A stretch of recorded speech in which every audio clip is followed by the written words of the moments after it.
কলসি কাকি পল্লী বধূ জল ভরিতে যায়, রাখালিয়া বেনু ছিলি বাঁশুরি বাজায়।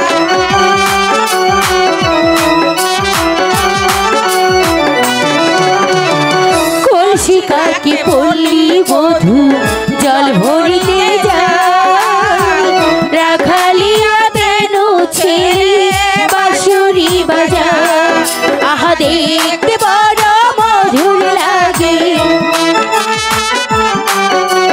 দেখতে বড় মধুর লাগে সেই নপুরী কোয়েল শ্যামা কোয়েল রাখি সুরের নাই তো কোয়েল শ্যামা কোয়েল রাখি সুরের নাই তো এই তো আমার দেশ নতুন বাংলাদেশ, কোয়েল শ্যামা কোয়েল রাখি সুরের নাই তো কোয়েল শ্যামা কোয়েল রাখি সুরের নাই তো কোয়েল শ্যামা কোয়েল রাখি সুরের নাই তো কোয়েল শ্যামা কোয়েল রাখি সুরের নাই তো এই তো আমার দেশ।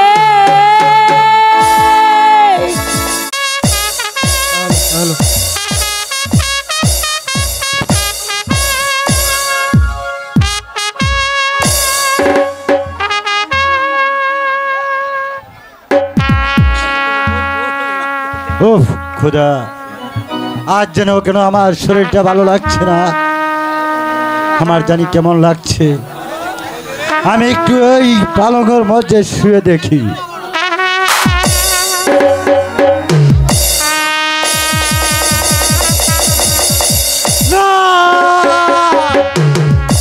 কে যেন এসে আমাকে ডেকে বলছে, হরে নবাব, হরে নবাব তুই স্বর্গ ধামে চলে আয়। না না না, একই স্বপ্ন আমি দেখছি আজ এই নীতিতে, আজ এই নিশিতে একই স্বপ্ন আমি দেখেছি। উফ খোদা, এই কে আছিস? শিশু কামাল ও বেগম সাহেবাকে পাঠিয়ে দে।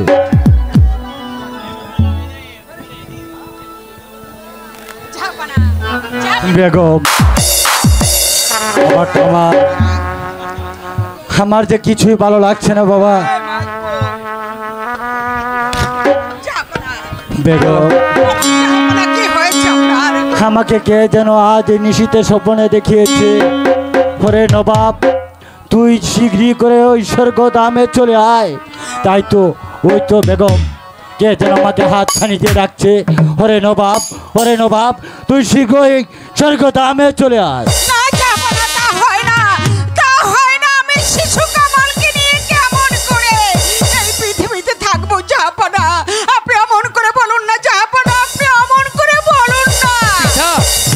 আপনি চলে গেলে আমাকে কে লালন পালন করবে? ওরে বাবা কামাল, এই পৃথিবীতে সকলেই তো চিরদিন বেঁচে থাকে না, তাই তো তোকে সোয়াল ক্ষুধা তালাই দেখবে।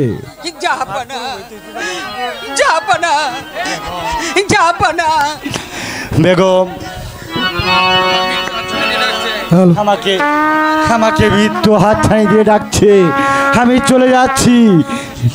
তুমি ওই শিশু কামালকে দেখে রেখো বেগম।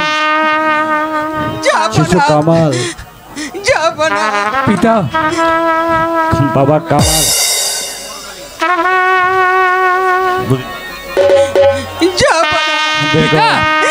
কামাল, কামাল তুমি আমাকে শক্ত করে দাও বাবা, করো বাবা। কামাল, হুজুর সাহেব, এসব কি বলছেন জাহাপনা? হ্যাঁ হুজুর আমাদের সাহেব। মতন লোক আপনার রাজ্যের থাকা সত্ত্বেও হুজুর সাহেব, আপনি নাকি বলছেন বেগমের সাহেব হুজুর সাহেব, এই রাজ্যটাকে আমার বর্তমানে পরিচালনা। হুজুর সাহেব, আমার বর্তমানে আমার একমাত্র পুত্র শিশু কামালকে ও বেগম হুসনা বানুকে আপনি দেখে শুনে জি রাখবেন। জি জাহাপনা, আমি আমি সর্বসময় তাদের পাশে বাবা থাকবো। কামাল, তুমি ওই সিংহাসনে বসো বাবা। ধারণ করো এই রাজ মুকুট। বাবা কামাল, ওই চেয়ে দেখো আমাকে কে যেন হাতছানি দিয়ে ডাকছে। ওরে নবাব, তুই দীর্ঘ দামে চলে আয়। না না না, আমি আর থাকতে পারছি না, আমি এই চলে যাচ্ছি। না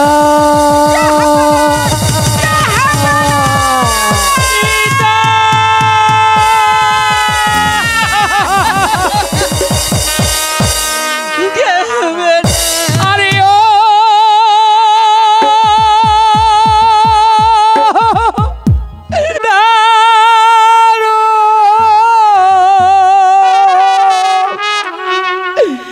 বিধি রে যেন আহাকার ভেঙে পড়লো আমার মা আতা। বাবু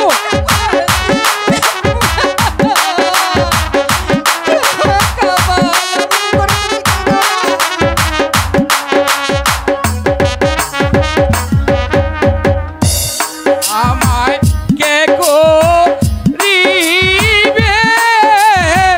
লালন হাই গো আলো।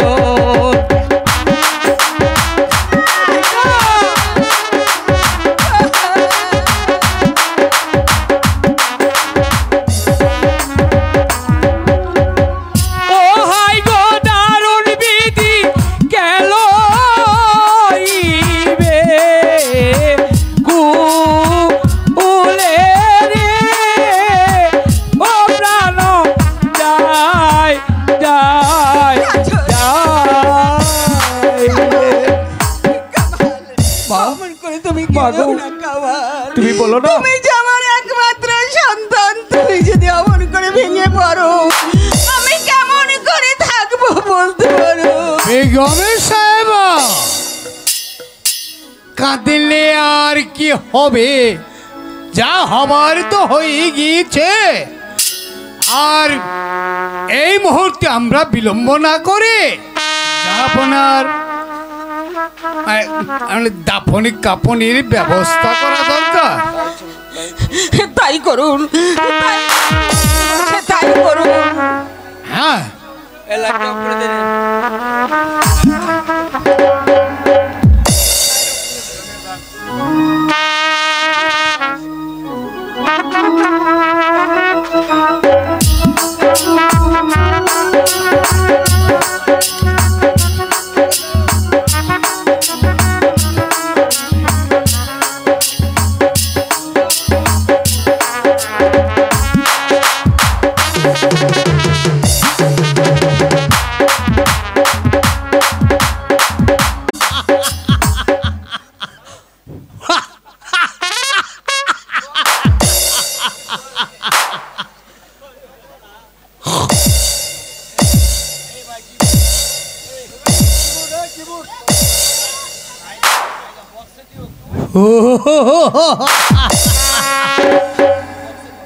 আমার মতন লোক এই প্রাসাদে থাকা সত্ত্বেও জাহাপনা বলে গিয়েছে এই রাজ্য পরিচালনা করবে বেগমের সাহেব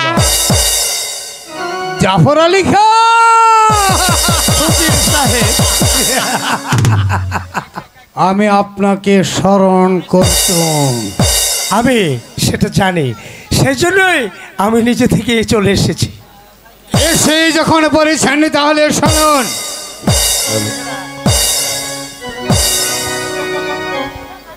নবাব মৃত্যুর পর থেকে এই রাজ্য পরিচালনার দায়িত্ব দিয়ে গিয়েছে বেগমের সাহাবার হাতে।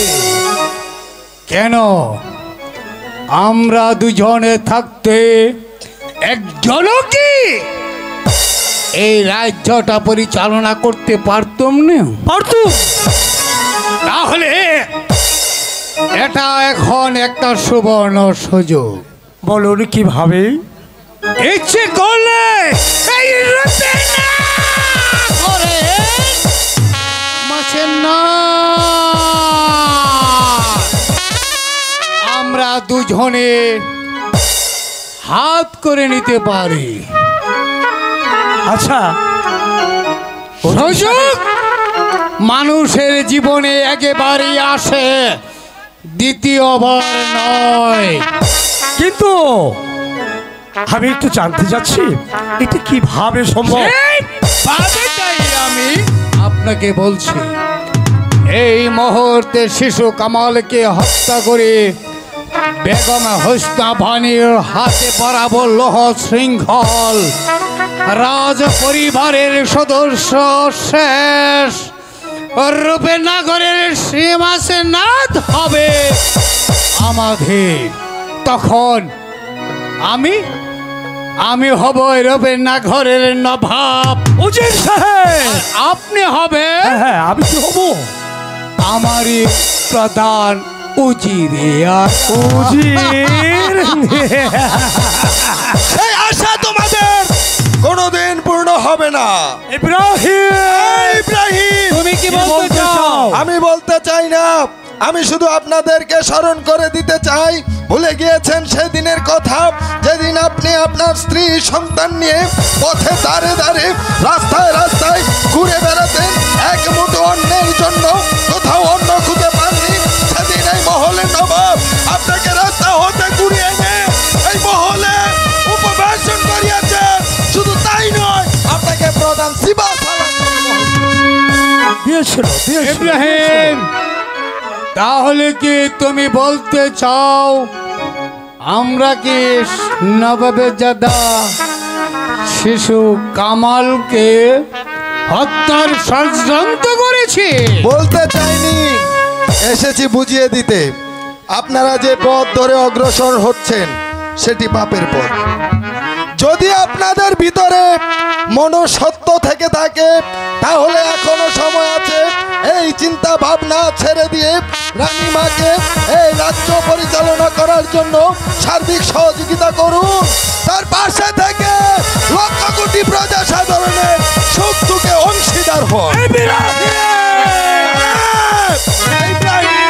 সংযত হয়ে কথা বলো। সংযত হয়ে কথা বলছি। আমি আপনাদের সাথে এখানে তর্ক বিতর্কে মাতামাতি করতে আসিনি। শুনে রাখুন, কামালকে হত্যা তো দূরে থাক, তার একটি কেশও বাঁকা করতে পারবেন না। আমি ইব্রাহিম প্রয়োজনে বুকের তাজা রক্ত দিয়ে কামালকে আমার পক্ষে আহরণ করে রাখবো, তবু তার একটি কেশ বাঁকা করতে যাব না। তাই নাকি? তাহলে আজ এই নীতি বাক্য তুমি আমাদেরকে শোনালে, সেখানে তুমি অটল থেকো। ভুলে যেও না যে আজকে তুমি কি সংলাপ এখানে প্রয়োগ করেছ। সত্য কথা আর নীতিবান সব জায়গায় মুখ খুলে বলা যায়। আপনারাও সত্যর পথে ফিরে আসুন, আমারই মতো মাথা উঁচু করে কথা বলতে পারবে। আমি আজ চলে যাচ্ছি।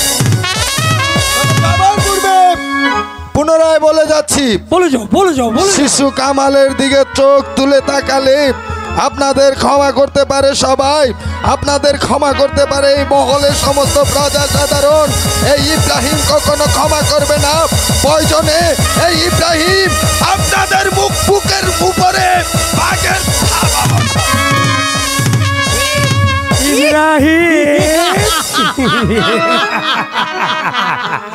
সেনাপতি জাফর আলী খান, বলো নুজিরানা।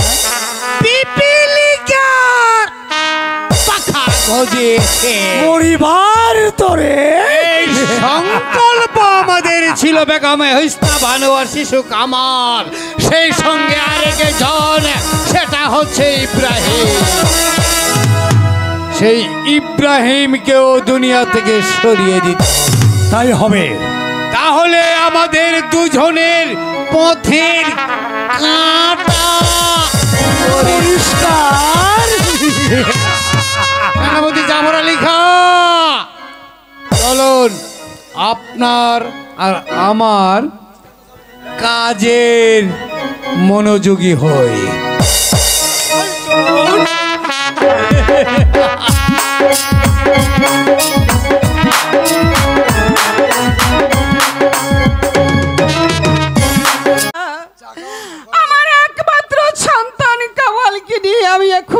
করে এই রাজ্য পরিচালনা করব? মেহেরবানি খোদা তুমি আমাকে বলে দাও, মেহেরবানি খোদা তুমি আমাকে বলে দাও। কামাল মা, হ্যালো বাবা, মা গো, তোমার মুখটা তো মলিন কেন বাবা? বলো বলো, তোমার কি হয়েছে? সর্বনাশ, সর্বনাশ হয়েছে মা, সর্বনাশ। কি হয়েছে বলো ইব্রাহিম, কি হয়েছে? সেনাপতি জাফর আলী খান ও উজির আলাপ শিশু কামালকে হত্যা করে আপনাকে বন্দী করার জন্য এদিকে ছুটে আসছে। কারণ কি? আমাদের অপরাধ কি? আপনাদের কোনো অপরাধ নেই। তারা চায় এই রাজ্যটা গ্রাস করে সিংহাসনে উপবেশন করতে। না ইব্রাহিম, তুমি ভুলে যাচ্ছ আমার স্বামী এই রাজ্য ছেড়ে আমি কোথাও যাব না। ওগো মা, কেন ভুলে যাচ্ছে? শিশু কামালি যে হচ্ছে এই মহলে একমাত্র উত্তরসূরি। তাদেরকে আমাদের বাঁচাতে হবে। ইব্রাহিম, বলো ইব্রাহিম, আমার একমাত্র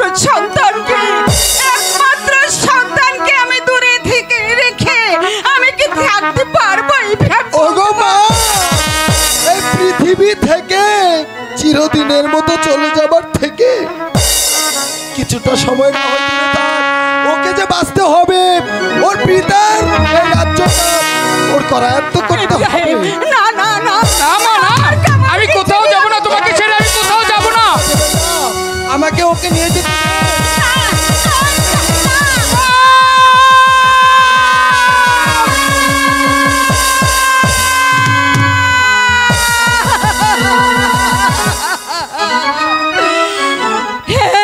মেহেরবানি খোদা, তুমি কি করছো? আমি যে কিছুই ভাবতে পারছি না। কয়েকদিন আগে গেল আমার স্বামী, আজ আমার কামালকে রাজ্য ছাড়া হতে হলো। হে মেহেরবানি খোদা, তুমি আমার কামালকে দেখে দেখো, তুমি আমার কামালকে দেখে দেখো।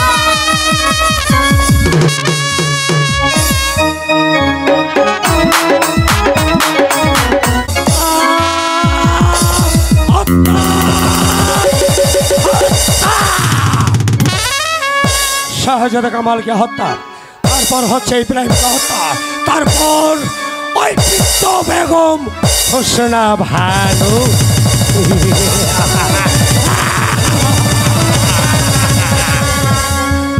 তারপর এক এক করে পৃথিবী থেকে যখন সবাইকে আমরা বিদায় করে দেবো, তখন আমাদের চলার পথ হবে একেবারে পরিষ্কার। হবে না, হবে না সেনাপতি জাফর আলী হবে খান। না, কিন্তু কেন? তোমার আর আমার স্বপ্নের বাস্তবে পরিণত হবে না। হুজুর সাহেব, আমি বুঝতে পারছি না কেন হবে না। পালিয়ে গিয়েছে, পালিয়ে গেছে? হ্যাঁ, পালিয়ে কে গিয়েছে? পালিয়ে গেছে? শিশু কামাল। কামাল ইব্রাহিম তাকে তুলে নিয়ে পালিয়ে গিয়েছে। ইব্রাহিম, ইব্রাহিম, ইব্রাহিম। এত বড় স্পর্ধা তার, শত সহস্র পাহারা থাকতেও ইব্রাহিম শিশু কামালকে নিয়ে পালিয়ে যায়। আমি যে কিছুতেই আমার মনকে সান্ত্বনা দিতে আমি তো তাই ভাবছি জাফর আলী খান, শত শত পাহারা থাকা সত্ত্বেও সেই ইব্রাহিম কি করে শিশু কামালকে নিয়ে এই মহল থেকে পালিয়ে যেতে পারে। হুজুর সাহেব, তাহলে আমরা এখন কি করতে পারি? সে যেখানে যে অবস্থায় থাকুক, শতাধিকে সৈন্য প্রেরণ করুন, তাদের সন্ধানের জন্য সন্ধান করে আপনি আনবেন আমার সম্মুখে। আমি তাদেরকে এক এক করে হত্যা করব। না, তোমাদের স্বপ্ন কোনোদিনই পূর্ণ হবে না। ভুলে যাচ্ছ তোমরা। ওরে বদলাহি কুত্তা, বেগমের সাহেবা। আমার কামালকে তোমরা কোনোদিনই খুঁজে পাবে না। বেগম সাহেবা, শুধু শুধু বেগম সাহেবা উত্তেজিত হবেন না। আপনি সবে কি বলছেন বেগমের সাহেবা? আমরা তাহলে কি শিশু কামালের হত্যার ষড়যন্ত্র করেছি? না, তোমরা ষড়যন্ত্র করো নেই, তোমরা ষড়যন্ত্র করো নেই, তাকে তোমরা হত্যা করতে যাচ্ছ। যদি যদি আমার কাছ থেকে ইব্রাহিম না নিয়ে যেত, তাহলে তাহলে এতক্ষণে হয়তো আমার কামালের হত্যা হয়েছিল। বেগমের সাহেবা, আপনি এভাবে বিচলিত হচ্ছেন কেন? এটা হচ্ছে আপনার মনের দুর্বলতা। আমরা কোনোদিন কি শাহজাদা কামালের হত্যার ষড়যন্ত্র করিনি। কি বলছো, কি বলছো তোমরা? ওরে ওরে বিশ্বাসঘাতকের দল, তোমরা কি ভুলে যাচ্ছ তোমাদের কথা? সব কিছু বেহারার থেকে শুনেছি। একদম সাহেব, সংযত হয়ে কথা বলুন। বলে যাবেন না কার সম্মুখে দাঁড়িয়ে কথা বলছেন। আমার বেতনভুক্ত কর্মচারী সে কিনা আমাকে বলছে বেগম সাহেবা ভুলে যাবেন না। আমার সামনে দাঁড়িয়ে আপনি কি বলছেন? ওরে ভেতর বিশ্বাসঘাতক, ভুলে যাসনি।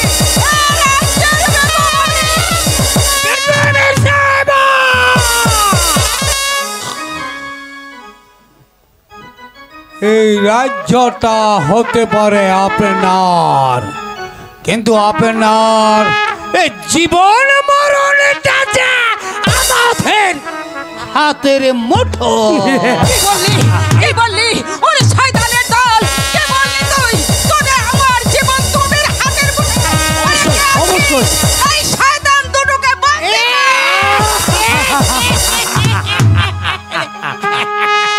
নেই নেই সাহেব, আসবে না, কেউ আসবে না।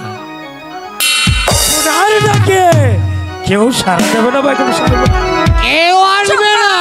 চুপ কর, মজা হে কুত্তা। তাও করবো, কিন্তু আবার আমরা যদি ডাকি ঠিকই আসবে। আয় কে আছিস? বন্দি কর এই পাপিষ্টা বৃদ্ধ নারীকে, বেঁধে ফেল।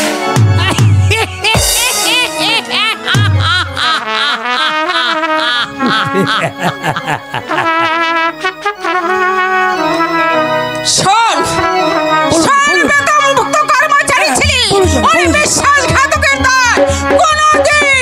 কোনোদিন যদি আমি শাসনদণ্ড হাতে পাই, সেদিন তোদের আমি কি করবো জানো? তোদের সেদিন আমি কুকুরের মতো হত্যা করবো। কার কারাগারে বসে বসে সেদিনের অপেক্ষা করুন। জাফর আলী খান,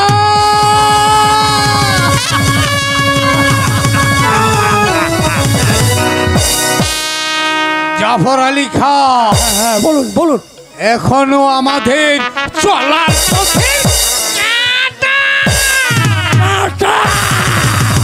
আমি জানতে চাই কাঁটাটাকে দিতে হবে।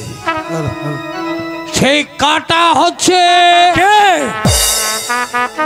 ইব্রাহিম। ইব্রাহিম, ঠিক আছে, সেই ব্যবস্থাটা আমি আর বিলম্ব না করে এই মুহূর্তে দেখছি ওই ইব্রাহিম কোথায় আছে। শুধু তাই নয়, সে সঙ্গে শিশু কামালের সন্ধান করতে হবে। হ্যাঁ, তাও করবো। বেগম হুসনাবানু থাকিবে অন্ধকার কারাগারে, আর শিশু কামালে থাকবে আমাদের খড়গের নিচে। বিদায় বিদায়, চিরতরে বিদায়। একেবারে কাটা পরিষ্কার। তখন রবীন্দ্রনাথের মসনদ আমার, আমি নবাব, আপনি উজিরিয়া। তখন আমি শান্তি পেয়েছি। আসুন জাফর আলী খান, চলুন চলুন, আমাদের কাজে মনোযোগী হয়। এই খোদা পাক পরওয়ারদিগার, তুমি আমাদের কাজে কামিয়াবি হওয়ার মতো সক্ষমতা আমাদেরকে প্রদান করো।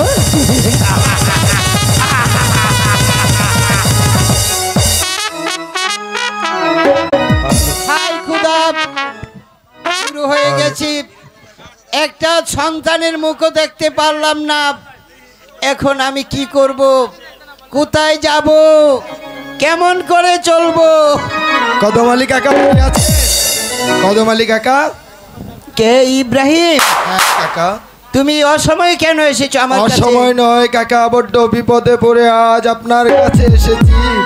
আপনি তো জানেন আমাদের মহলের নবাব মৃত্যুর পর শতদিক প্রজা সাধারণ কষ্টে দুঃখে ভেঙে পড়েছে। আর সেই সুযোগে সেনাপতি জাফর আলী খাঁ আর উজিরে আলা মিলে শিশু কামালকে হত্যা ষড়যন্ত্র করছিল। এ কি বলছো তুমি ইব্রাহিম? হ্যাঁ কাকা, আমি তাদের মাঝ থেকে কামালকে ছিনিয়ে নিয়ে আপনার কাছে এসেছি।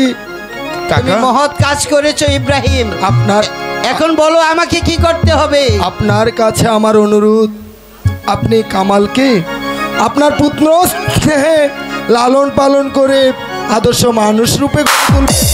ইব্রাহিম? হ্যাঁ কাকা, শুধু তাই নয়, আজ আমি আপনার ঘরে বসে আমি ওর নাম কামাল থেকে কাজল রেখে গেলাম। ভাইয়া, হ্যাঁ রে ভাই।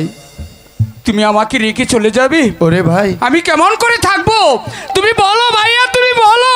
ওরে ভাই, জীবনে চলার পথে অনেক বিপদ সম্মুখীন হতে হয়। কিছুটা সময় তুই এখানে থাক, কেননা তোকে যে বড় হয়ে তোর পিতার রাজ্য ওই শয়তানদের কাছ থেকে ছিনিয়ে নিতে হবে।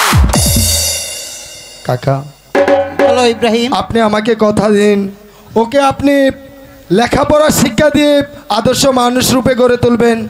এই ইব্রাহিম, আমার যখন কোনো সন্তান নেই, তাই আজ থেকে কাজলকে আমার নিজের সন্তানের ন্যায় লালন পালন করে লেখাপড়া শিখিয়ে আমি ওকে মানুষের মতো মানুষ করে আই আই বাবা কাজল, তুই আমার কাছে আই।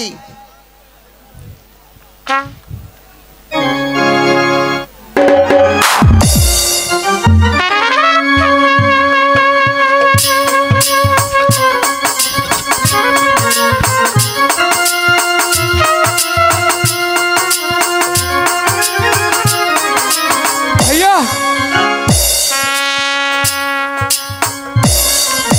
কাজল, তুই কোনো চিন্তা করিস নে, চল আমি তোকে স্কুলে ভর্তি করে দিয়ে আসব, তুই আমার সঙ্গে চল। হে খুদা, তুমি আমার মনের বাসনা পূর্ণ করেছো খুদা, তুই আর কাঁদিস নি কাজল, তুই আমার সঙ্গে চল, আমি তোকে এক্ষুনি স্কুলে ভর্তি করে। হ্যালো, লেডিস এন্ড জেন্টলম্যান, বাইরে আমার এবং বোনেরা আপনার, আজকে আজকে কিন্তু স্যার স্কুল আইব না।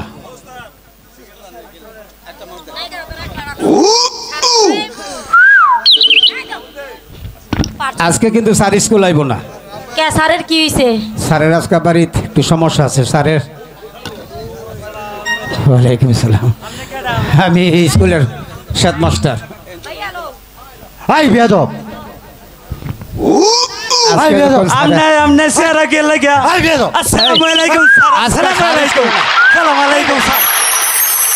আজকে স্যার স্কুল নাই, কেন ছাত্র ভর্তি করব না, পরে আসেন।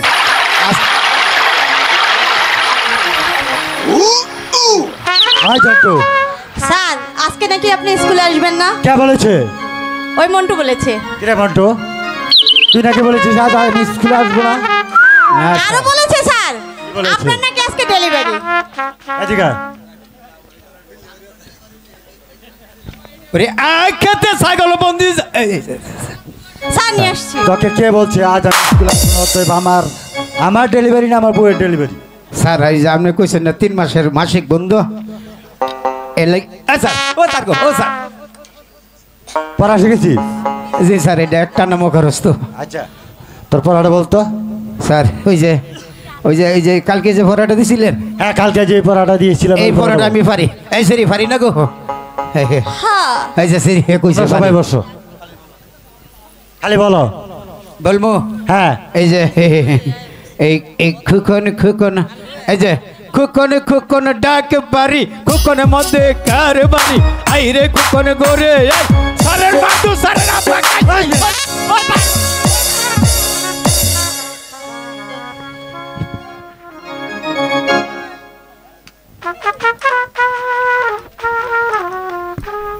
মাস্টার সাহেব স্কুলে আছেন? মাস্টার সাহেব এখন না দু তিনজন আছি। আসসালামু আলাইকুম ওয়ালাইকুম মাস্টার আসসালাম সাহেব। রাহমাতুল্লাহি ওয়া বারাকাতুহু। একই মাস্টার সাহেব, হ্যাঁ আমার বলো। পুত্র কাজলকে আপনার স্কুলে ভর্তি করতে এসেছি। বেশ ভালো কথা, আপনার পুত্র কাজলকে স্কুলে ভর্তি করতে এসেছেন, তাহলে তার মাসিক বেতন অতএব ভর্তির ফিস নিয়ে এসেছেন। মাস্টার সাহেব, আপনি তো জানেন আমি অনেক গরিব মানুষ, আমার কাছে কোনো টাকা পয়সা নেই, আমি টাকা পয়সা দিতে পারবো না। তাহলে তো গরিবের কোনো লেখাপড়া হয়নি। আপনি একটু দয়া করে আমার কাজলকে একটু পড়ালেখা করার সুযোগ করে দিন। আমার কোনো দয়া করার মতো ইচ্ছে নেই। আপনার পুত্রর লেখাপড়ার কোনো প্রয়োজন নেই, আপনার পুত্রকে নিয়ে আপনি মাঠে কাজ করেন। বাবা কাজল, আমি তো আগেই বলেছিলাম গরিবের পড়ালেখা হয় না রে। চল। বাবা, আমি একটু স্যারকে বুঝিয়ে দেখি উনি আমাকে স্কুলে ভর্তি করে কিনা। সালাম নাই গো মাস্টার, ও মাস্টার আপনার চরণে ও ও দয়া করে করুন বলি।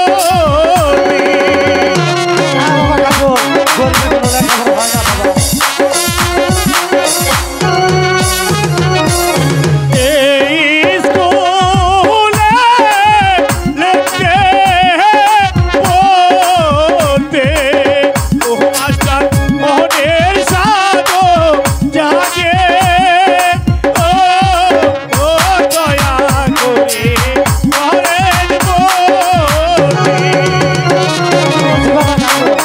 লেখাপড়া হবে না।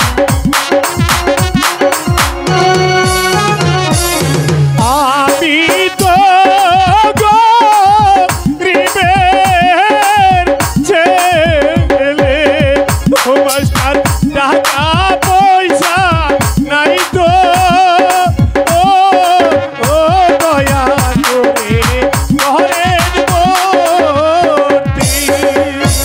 বাবা কাজল, গরিবের কোনোদিন লেখাপড়া হয় না, আর দয়া করে তাকে লেখাপড়া করানো যায় না। লেখাপড়া করতে হলেও টাকা পয়সা লাগে। সম্ভব হবে না বাবা, চলো আমরা বাড়িতে চলে যাই। এ বাবা চল, চলে যাও। গরিবের পড়ালেখা নেই রে। দাঁড়ান বলছি। স্যার, বলো। আপনি ওকে ভর্তি করে নিন স্যার। ও গরিব বলে কি পড়ালেখা করার ইচ্ছে জাগে না স্যার। আপনি ওকে ভর্তি করে নিন, ওর ভর্তি বেতন ও প্রতি মাসিক বেতন আপনাকে আমি দিয়ে দেবো। ঠিক আছে, তাহলে দাও। কে তুমি মা? কে তুমি মা? তুমি এত মহৎ, তুমি আমার কাজলকে স্কুলে ভর্তি করে দিলে। আল্লাহ যেন তোমাকে দয়া হে কি করছেন আপনি? আপনি আমার বাবার সমান। হেরে মা, আমি তোকে আশীর্বাদ করি তুই যেন দীর্ঘজীবী হোস, তুই যেন দীর্ঘজীবী হোস। বাবা কাজল, তুমি মন দিয়ে লেখাপড়া করো বাবা। আমি এখন আসি, তুমি তাড়াতাড়ি চলে এসো বাবা, তাড়াতাড়ি চলে। শুনো, আজ যখন কাজল আমাদের স্কুলে নতুন ভর্তি হয়েছে, তাই হলে আজকের মতো সকলের স্কুল ছুটি।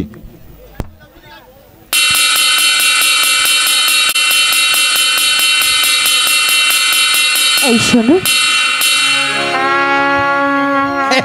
এই যে আপু, হ্যাঁ আমাকে ডাক দিয়েছেন? না না না না, তোমাকে ডাকিনি, কাকে? ওকে ডাক দিয়েছি। আচ্ছা তুমি তো কইলে যে শোনো আমি আইলাম, শোনো বলছি কি তোমাকে নাকি? তা কাকে? তুমি চলে যাও। তা কাকে বলছো? আরে তুমি যাও না, কাকে বলছো? কাজলকে? ওকে ডাকছি। কপালের গুষ্টি মারি। কাজল ভাই তোমারে ডাকে। আমাকে হ্যাঁ ভাই, আমার কপালে একটা বাড়ি দিয়ে যাও। শোনো। কিছু বলবেন?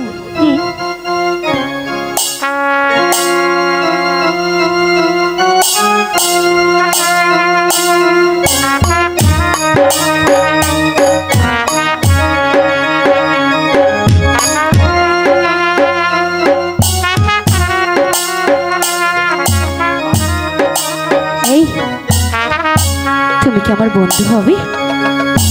না মানে, কোথায় আপনি আর কোথায় আমি?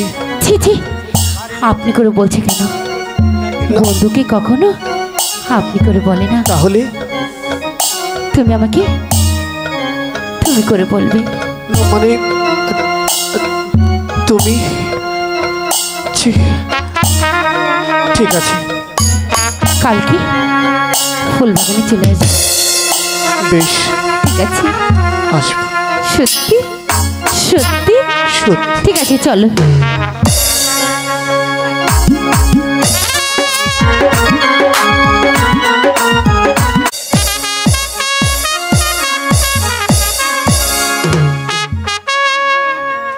আজ থেকে আমিও হলাম এই রবেন্না ঘরের নবাব। এখন থেকে আমার হুকুমে সবাই উঠবে আবার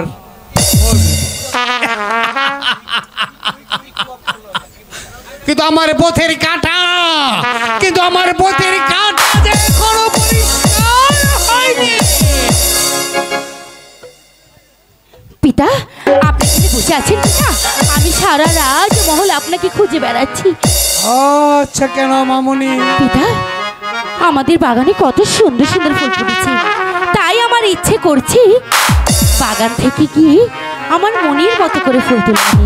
কেন মামুনি, সাত সকালে কেন তোমার এত ইচ্ছে জেগেছে বাগানে যাবে? তাহলে তুমি স্কুলে যাওনি? গিয়েছি পিতা, তবু যে আজ আমার মন মানছে না। আজ ইচ্ছে করছে এই বসন্ত হাওয়াতে আমাদের ফুল বাগানে গিয়ে। আমি তো তাই তো ভাবছি মামুনি, তুমি সকালে বেলা কেন তুমি বাগানে বাড়িতে যাচ্ছ? সকাল বেলা ফুটল ফুল, ও পিতা মোদেরি গানি, ও পিতা মোদেরি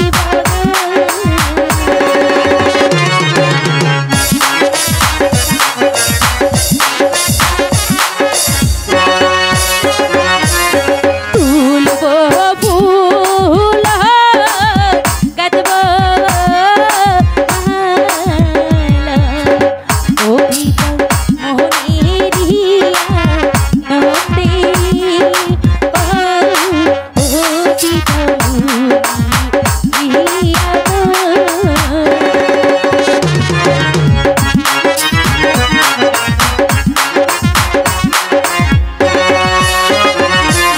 চম্পা বেলি জুই চাইলি, ও পিতা কত রঙের ফুল রি, ও পিতা কত রঙের ফুল।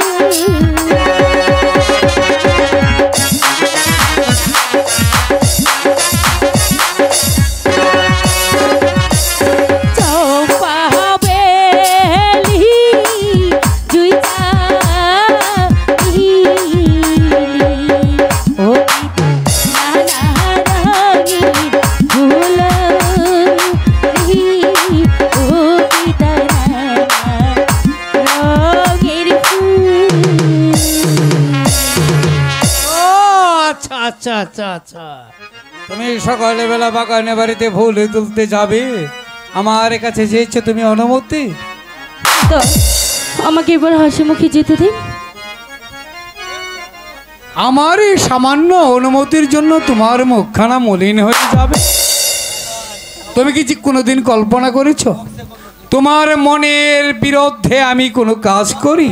তাই তো আপনাকে আমি এত ভালোবাসি, আমার লক্ষ্মী পিতা।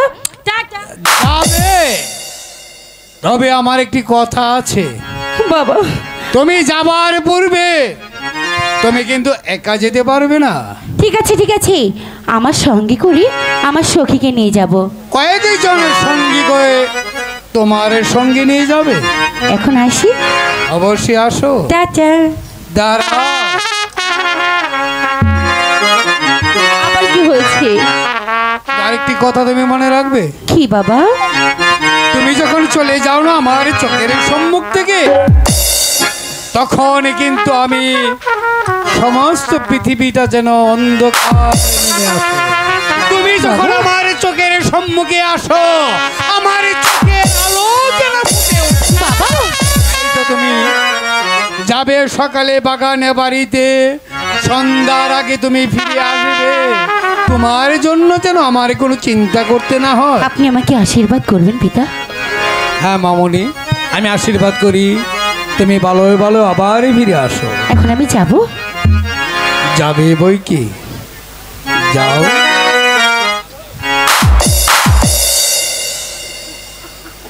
কি হয়েছে পিতা? জানো তোমাকে কেন বারবার ধরে রাখি? কেন? তুমি যখন চলে যাও আমার সম্মুখ থেকে, তখন আমার মন বলছে আমার আত্মাটা চলে যাচ্ছে। পিতা, এখন আমি যথেষ্ট পরিমাণ বড় হয়েছি, আমাকে নিয়ে আপনার এত ভাবতে হবে না। আমি আমার সখীগণকে নিয়ে আমি চলে যাব। আমার মনে চলুন পিতা। তুমি হয়েছো ঠিকই, তবে আমার দৃষ্টিতে তুমি এখনো ছোট্ট শিশু। পিতা, বাবা মার কাছে কখনো তার ছেলে মেয়ে বড় হয় না। আপনি হয়তো আমার পিতা, তো তাই ভাবছেন আমার সেই ছোট্ট মেয়েটি এখনো ছোটই রয়ে গেছে। না, আপনার সেই ছোট্ট মেয়েটি আস্তে আস্তে আস্তে অনেক বড় হয়ে গিয়েছে। তাই এখন আমাকে হাসি মুখে যেতে দিন। ঠিক আছে মামনি, আমি হাসি মুখে তোমাকে এই বিদায় দিচ্ছি। এবার যাও তোমাদের সখীগণকে নিয়ে বাগানে বাড়িতে।